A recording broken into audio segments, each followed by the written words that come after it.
चने सर मुंहिंजी ॻाल्हि खे मामूली न सम्झ।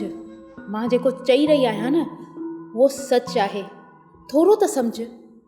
मो तोखे केतिरा भेरा चयो आहे त मूमल जी शिकायत मूंसी न कंदी कर, पोइ को लाइ थी करी? इन्हीअ जो मतिलबु त मूमल जे अॻियां मुंहिंजी तुंहिंजे साम्हूं का बि इज़त कोन्हे।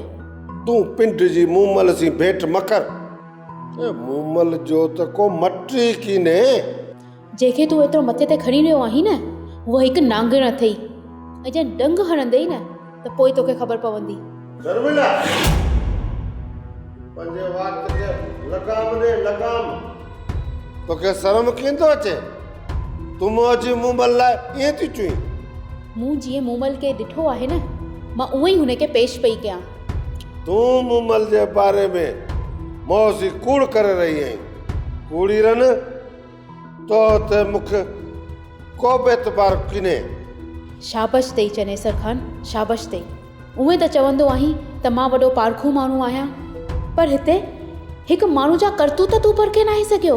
मूंखे मुंहिंजे तजुर्बे ते पको भरोसो आहे शर्मिली। मुंहिंजी निगाह खां का बि शइ अछानी कीने। माण्हू केतिरो बि माहिर छो न हुजे, पर हुनजी नज़र कॾहिं बि धोखो खाई सघे थी, जीअं तुंहिंजी सोच समेत तुंहिंजी नज़र धोखो खाई रही आहे।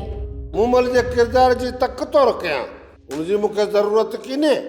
मूमल सोन जहिड़ी सची आहे, तूं मूमल ते बर मां।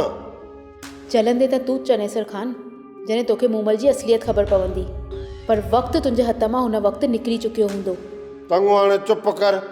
मूमल जे बारे में मूंसां वधीक बड़बड़ न कर। ठीक आहे, ठीक आहे। सोप सीरियल सारंग जा तमाम एपिसोड्स ॾिसो HD क्वालिटी में। विजिट करियो असांजो YouTube channel Sindh TV HD drama.